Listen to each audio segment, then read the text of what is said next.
मेरठ के घर से ऐसी खौफनाक कहानी सामने आई है जिसे जानकर हर कोई सन्न रह गया। इस कहानी में कुल 3 किरदार हैं, पति, पत्नी और वो। हालात कुछ ऐसे बने कि पत्नी को प्रेमी के साथ मिलकर अपने पति का कत्ल करना था, लेकिन प्रेमी अंधविश्वासी था। वो चाहता था कि अपने पति के सीने पर पहला वार उसकी माशूका खुद करे, जबकि वो खुद उसकी 2 हथेलियां काटना चाहता था। कत्ल की इस खौफनाक कहानी में एक मुर्दा माँ भी है, जिससे पत्नी का प्रेमी बात किया करता था। ये कहानी आपको बेहद हैरान कर देगी। तो चलिए आपको बताते हैं इस खौफनाक कत्ल की कहानी। कहानी का आगाज होता है यूपी के मेरठ से, जहां एक मोहल्ले में मौजूद एक घर के बाहर भीड़ जमा थी। हर एक की निगाहें उस घर की तरफ थी। थोड़ी देर बाद वहां पुलिस पहुंचती है। पुलिस के बाद फॉरेंसिक टीम घर में दाखिल होती है। घर के अंदर से और तो कुछ नहीं, नीले रंग के प्लास्टिक का एक ड्रम बाहर निकाला जाता है। अमूमन इस तरह का ड्रम लोग घर में पानी जमा करने के लिए खरीदते हैं। इसके बाद ड्रम को एक गाड़ी में डालकर ले जाया जाता है। अब ड्रम मेरठ के एक सरकारी अस्पताल के मुर्दा घर पहुंच चुका है। ड्रम जरूरत से ज्यादा भारी था। न ड्रम खुल पा रहा था, ना ही उसे तोड़ा जा सका। लिहाजा पुलिस वाले तय करते हैं कि इस ड्रम को मशीन से काटा जाए। कुछ देर बाद ही मशीन और मैकेनिक भी मुर्दा घर में बुला लिए जाते हैं। अब बारी ड्रम को काटने की थी। बड़ी मशक्कत के बाद आखिरकार ड्रम को काटने में कामयाबी मिल जाती है। दरअसल उस ड्रम के अंदर सीमेंट का घोल भर दिया गया था, जिसकी वजह से वो जमकर सख्त हो चुका था, बिल्कुल पत्थर की तरह। अब ड्रम काटने के बाद उसके अंदर जमे हुए सीमेंट के टुकड़ों को भी मशीन से काटने का काम शुरू किया जाता है। थोड़ी देर बाद सारे टुकड़े अलग हो जाते हैं और फिर उन्हीं टुकड़ों में से करीब 3 टुकड़ों में बिखरा सौरभ कुमार बाहर निकल आता है। ड्रम में टुकड़ों में बंद होने के पूरे 14 दिन बाद जमे हुए सीमेंट और काटे गए ड्रम के बराबर में जमीन पर काली पॉलिथीन में सौरभ कुमार की लाश के 3 टुकड़े रखे थे। फ्रिज, कुकर, बैग के बाद ये सबसे ताजी लाश है जो एक ड्रम ने उगली है। लेकिन कहानी ऐसी कि आपका दिमाग घूम जाए। ये कहानी एक ऐसी पत्नी की है जिसने अपने घर वालों की मर्जी के खिलाफ लव मैरिज की, लेकिन लव मैरिज के 3 साल बाद उसे फिर से लव हुआ और उसने अपने पहले प्यार और पति के सीने में अपने हाथों से पहला खंजर उतारा। फिर दूसरे प्यार यानी दूसरे प्रेमी के साथ मिलकर लाश के 3 टुकड़े किए, सर धड़ से अलग किया, दोनों हाथों की हथेली काटी, फिर आधी लाश बैग में डालकर बेड के नीचे रख दिया। प्रेमी अब अपने घर चला गया था, लेकिन जाते जाते वो सर और दोनों हथेलियां एक दूसरे बैग में रखकर अपने साथ अपने घर ले गया। प्रेमी के जाने के बाद इधर प्रेमिका को अब बैग में रखी लाश से डर लगने लगा। नींद नहीं आ रही थी, इसलिए तड़के 3 बजे वो भी आधी लाश घर में छोड़कर अपने प्रेमी के घर चली गई। ये कहानी 3 लोगों की है। 29 साल के सौरभ कुमार, 26 साल की मुस्कान रस्तोगी और 28 साल की साहिल शुक्ला की। साल 2016 में सौरभ की मुलाकात मेरठ में मुस्कान से होती है। मुलाकात दोस्ती में बदलती है और फिर दोस्ती प्यार में बदल जाता है। सौरभ ने मुस्कान को बताया था कि वो मर्चेंट नेवी में है और लंदन में पोस्टेड है, मगर इसके बावजूद सौरभ के घर वाले मुस्कान से उसकी शादी के लिए तैयार नहीं हुए। सौरभ घर वालों की मर्जी के खिलाफ जाकर मुस्कान से शादी कर लेता है। शादी के बाद वो 6 महीने के लिए लंदन चला जाता है, मगर बाद में पता चलता है कि सौरभ मर्चेंट नेवी में नहीं बल्कि लंदन की किसी बेकरी में काम करता था। उसकी माली हालत भी उतनी अच्छी नहीं थी। इधर सौरभ और मुस्कान को तब तक एक बेटी हो चुकी थी। बेटी होने के बाद अब सौरभ के घर वाले भी उसके करीब आने लगे थे, मगर तभी कहानी में एक नया ट्विस्ट आ जाता है। सौरभ ज्यादातर लंदन में रहता था और मुस्कान अकेली अपनी बेटी के साथ किराए के मकान में थी। इस दौरान मुस्कान की मुलाकात उसी मोहल्ले में रहने वाले साहिल शुक्ला से होती है। देखते ही देखते दोनों बेहद करीब आ जाते हैं। अब साहिल अक्सर मुस्कान के घर आने जाने लगता है, यहाँ तक कि दोनों घर में शराब भी पीते हैं। इत्तेफाक से मकान मालिक उन दोनों के रिश्ते को भांप जाता है। साल 2021 में जब सौरभ लंदन से मेरठ आता है, तब मकान मालिक उसे मुस्कान और साहिल की सच्चाई बता देता है। इस बीच दोनों के कुछ चैट पर भी सौरभ की नजर पड़ जाती है। फिर सौरभ और मुस्कान में झगड़ा होता है और बात तलाक तक पहुंच जाती है। सौरभ मुस्कान को अब तलाक देना चाहता है। इन्हीं झगड़ों के बीच 2023 में सौरभ फिर से लंदन चला जाता है। अब मुस्कान और साहिल आजाद थे।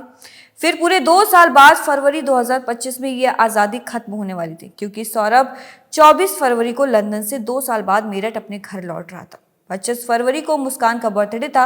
वो उसका बर्थडे मनाने के लिए आ रहा था, लेकिन इधर मुस्कान कुछ और ही प्लान करके बैठी थी। उसका इरादा ठीक बर्थडे वाले दिन यानी 25 फरवरी को ही सौरभ को मार डालने का था, मगर ऐसा ना हो सका। 25 फरवरी वाली प्लानिंग फेल हो गई और सौरभ बच गया, मगर मुस्कान और साहिल अगली प्लानिंग में जुट गए थे। मुस्कान की बेटी का एग्जाम चल रहा था।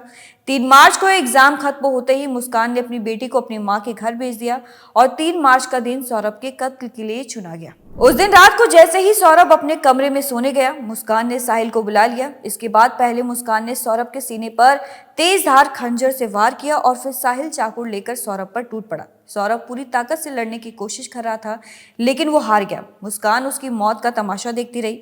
कुछ ही मिनटों में सौरभ की सांसें थम चुकी थी। कत्ल के बाद अब लाश ठिकाने लगाने की बारी थी, तो उसकी प्लानिंग भी पहले से हो चुकी थी। इसके बाद साहिल और मुस्कान ने मिलकर एक प्लास्टिक का बड़ा ड्रम खरीदा। फिर उन दोनों ने बाथरूम में सौरभ की लाश के टुकड़े किए और उस बड़े ड्रम में भर दिए। फिर उस ड्रम को सीमेंट का घोल बनाकर भर दिया, यानी वो ड्रम सौरभ की ठोस कब्र बन चुका था। इसके बाद वो दोनों साहिल के घर जाकर आराम से सो गए। फिर 4 मार्च की सुबह हुई। लाश वाला ड्रम कमरे में रखकर अब मुस्कान साहिल के साथ हिमाचल की वादियों में घूमने जा रही थी। 4 मार्च की शाम को ही दोनों एक कैब बुक करते हैं और शिमला, मनाली और कसौल घूमने निकल जाते हैं। उस वक्त मुस्कान अपने साथ कुल 84,000 रुपए लेकर निकली थी। 14 दिन बाद जब पैसे खत्म हो गए तो दोनों ने वापस मेरठ आने का फैसला किया। हालांकि एक दूसरी कहानी ये भी है कि पैसा खत्म होने के बाद मुस्कान सौरभ के अकाउंट से पैसे निकालना चाहती थी। पैसे निकले नहीं तो उसने अपनी माँ को फोन किया। माँ ने कहा, जब सौरभ तुम्हारे साथ ही घूमने गया है तो पैसे की क्या जरूरत। इस पर मुस्कान अपनी माँ को बताती है कि उसने सौरभ को मार डाला है। तब उसकी मां पहली बार पुलिस को ये सच्चाई बताती है। इसी के बाद 18 मार्च को पुलिस मुस्कान के इसी घर में पहुंचती है और फिर नीले रंग के इस ड्रम से सौरभ की सच्चाई बाहर आती है। जब ये 17 की रात को आए थे तो कॉल वॉल कुछ नहीं करी थी। अगले दिन 18 तारीख को मुझे 12 बजे फोन करा और फोन करने के बाद कहा, मम्मी मेरी पीहू से बात करवा दो। हमने उसकी पीहू से बात करवाई तो ये रोने लगी। मैंने कहा, क्या हुआ बेटा, तुम्हारी 15 दिन रहे हो, लड़ाई हो गई आपस में? तो कह रही, मम्मी मैं घर आके बताऊंगी। मैंने कहा ठीक है, आ जा। लड़ते रहते थे दोनों, बच्चा बुद्धि थे, कोई वो नहीं। लाइफ इनकी 2016 से लड़ाई नहीं चल रही थी। कोई हमें वो नहीं है, होती है बच्चों में बहस, लेकिन हमने कभी ऐसा वो नहीं लिया कि बहुत हम इंटरफेयर कर रहे हैं इनकी लाइफ में। लेकिन उस दिन 12 बजे जब भी ज्यादा रो रही थी तो हमने कहा घर पे आ जा, तू बता क्या बात हुई है। ये आई अकेले। मैंने कहा सौरभ गाय, सौरभ आए नहीं बिल्कुल पीहू से मिलने। तो कह रही, घबराई पहले तो। मैंने कहा बता क्या हुआ। मम्मी सौरभ नहीं रहा, रोते रोते बोली। मैंने कहा कैसे नहीं रहा, क्या हो गया, क्या बता। तो कहने लगी कि मम्मी उनका मर्डर हो गया। मैंने कहा मर्डर हो गया, किसने करा। तो उसने यही बताया कि उसके घर वालों ने मार दिया क्योंकि वो मुझे छोड़ नहीं रहे। उसके घर वाले तलाक चाह रहे थे, वो मुझे छोड़ नहीं रहे थे, इसलिए उसके घर वालों ने मार दिया। मैंने कहा बेटा तूने बताया क्यों नहीं, तू 15 दिन उनके साथ रही, वहाँ पब्लिक होती है, तूने वहां पे ऐसा पब्लिक में शोर क्यों मचाया कि मेरे साथ ऐसा हो रहा है। तू कुछ भी कर सकती थी, तू अनपढ़ नहीं है कि कुछ ना कर सके। उनका तू इतनी सीधी नहीं है शूभी, कुछ ना कुछ बात और है। मैंने उसकी बात पे बिलीव नहीं करा। मैंने तो करा ही नहीं उसकी बात पे बिलीव। पापा के इमोशंस का वो फायदा उठाती थी। पापा से बहुत प्यार करती थी, अपने इमोशंस का फायदा उठाया उनने। पापा से कोली भर भर के उन्हें अपनी बातों में उलझा रही थी कि उन्होंने करा, उन्होंने करा। लेकिन ये भी उन्होंने भी बहला फुसला के उसके फेवर में रहे और फिर उससे कहा कि बेटा सच बता दे, तू फंस तो गई है, चाहे तूने करा है नहीं करा, तू जाएगी तो जेली। तो उसकी वही जब हम उसे लेके जाने लगे थाने तो फिर उसके दिमाग में हमने फिरका। मैंने कहा बुलशू भी अभी भी बता दे, कुछ बात है। तब इन्होंने कहा कि मैं तेरा साथ दूंगा हमेशा, जो भी तूने करा है गलत बता। तब उसे लगा कि पापा मेरे फेवर में हैं। तब उनने सच्चाई बोली कि पापा मैंने और मेरे साथ एक लड़का था साहिल, उसने करे। क्या कहना है?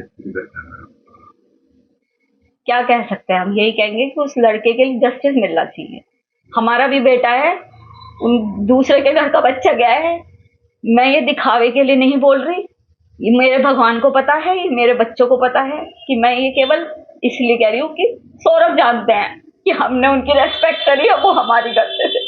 क्या न्याय मिलना चाहिए, कैसे फांसी मिलनी चाहिए फांसी। ये तो थी कत्ल की कहानी, पर कत्ल की इस कहानी से कहीं ज्यादा सनसनीखेज है कत्ल की प्लानिंग और मुस्कान साहिल के इश्क की दास्तां। तो पहले इस इश्क की कहानी आपको बताते हैं। मुस्कान की बेटी प्ले स्कूल में पढ़ती थी। बेटी को प्ले स्कूल से ले जाने लाने के दौरान मुस्कान की मुलाकात साहिल से हुई थी। चूंकि सौरभ ज्यादातर बाहर रहता था और मुस्कान अकेली, तो जल्द ही दोस्ती प्यार में बदल गई। घर में कोई था नहीं तो दोनों जब तब घर में ही मिल लेते थे। वही साहिल शुक्ला अंधविश्वासी था। उसकी मां नहीं थी, मगर उसने अपनी मां के नाम पर स्नैपचैट पर एक अकाउंट खोल रखा था। उसे लगता था कि उसकी मुर्दा मां उससे बात करती है। ये बात मुस्कान को भी पता थी, जहां इसी का फायदा मुस्कान ने उठाया और उसने अपने भाई के मोबाइल नंबर पर एक अकाउंट खोला। उसी नंबर के जरिए वो साहिल को उसकी मां बनकर मैसेज करती थी कि मुस्कान अच्छी लड़की है तो उसके साथ खुश रहेगा। इस वजह से साहिल मुस्कान से और ज्यादा प्यार करने लगा और शायद मां वाली बात और अंधविश्वास का ही असर था कि अब वो मुस्कान से शादी करना चाहता था और इसी के लिए वो सौरभ को रास्ते से हटाना चाहता था। इतना ही नहीं, इसी अंधविश्वास के चक्कर में वो मुस्कान को ये भी कहता था कि सौरभ का वध वही करेगी। मुस्कान भी अब सौरभ से पीछा छुड़ाना चाहती थी। इसी के बाद दोनों ने पिछले साल नवंबर में ही तय कर लिया था कि इस बार सौरभ के मेरठ आते ही उसे मार डालेंगे और नवंबर से ही कत्ल की प्लानिंग शुरू की गई थी।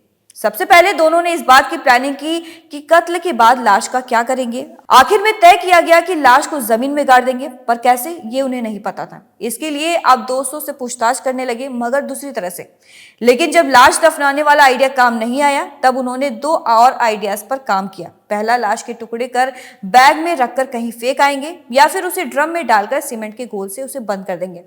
ड्रम वाला आइडिया साहिल का था। 25 फरवरी को मुस्कान का जन्मदिन आता है, लिहाजा सौरभ ने 24 फरवरी को लंदन से मेरठ लौटने का प्लान बनाया। ये बात मुस्कान ने साहिल को बताई। इसके बाद तय हुआ कि ठीक बर्थडे वाले दिन ही सौरभ का कत्ल होगा। प्लानिंग ये थी कि शराब में बेहोशी की दवा मिलाकर उसे पिला देंगे और फिर मार डालेंगे, मगर उस रात सौरभ ने शराब पी ही नहीं। 25 फरवरी वाला आइडिया यानी कि पहली कोशिश नाकाम रही। अब मौत की दूसरी तारीख 3 मार्च तय की गई, क्योंकि उस दिन मुस्कान और सौरभ की बेटी का एग्जाम खत्म होना था और फिर बेटी को मुस्कान को अपनी माँ के घर भेजना था। प्लान के तहत मुस्कान पहले से ही दुकान से 800 रुपए में 2 चाकू खरीद कर लाई थी। दुकानदार को शक न हो इसलिए कहा था कि मुर्गा काटने के लिए चाकू चाहिए। फिर 3 मार्च की रात आई। इस बार शराब की जगह मुस्कान ने सौरभ का पसंदीदा खाना कोफ्ता बनाया और उसी में बेहोशी की दवा मिला दी। जब सौरभ बेहोश हो गया, तब देर रात मुस्कान ने साहिल को घर बुलाया और फिर सौरभ के सीने पर पहला वार मुस्कान ने ही किया और चाहता था कि सौरभ का वध मुस्कान करे। ये साहिल का अंधविश्वास ही था कि उसने कत्ल के बाद सौरभ की दोनों हथेलियां काटी थी और फिर उसका सिर और हथेलियां अपने साथ बैग में भरकर घर ले गया था। दोनों ने यह भी पहले से तय कर लिया था कि कत्ल के बाद वो शिमला चले जाएंगे और सबको यही लगेगा कि मुस्कान और सौरभ साथ घूमने गए हैं। कत्ल के बाद सौरभ का फोन भी मुस्कान के पास था। वो सौरभ के फोन से ही उसके भाई बहन को मैसेज करती या मैसेज का रिप्लाई देती, ताकि सभी को यह लगे कि मैसेज सौरभ भेज रहा है। पर किस्मत का खेल कहिए या फरेब, मुस्कान सौरभ का कत्ल तो करना चाहती थी, पर वो साहिल से शादी नहीं करना चाहती थी और साहिल ये सब कुछ सिर्फ मुस्कान से शादी करने के लिए कर रहा था। यानी कहानी का क्लाइमेक्स ऐसा नहीं होता तो क्या पता बाद में मुस्कान पार्ट 3 भी बन सकता था। फिलहाल अब इस कहानी से पर्दा उठ चुका है और मुस्कान और साहिल पुलिस के गिरफ्त में है। इस खबर को लेकर आपकी क्या राय है, हमें अपनी राय कमेंट में जरूर बताएं और ऐसी खबरों के लिए देखते रहिए द मिरर।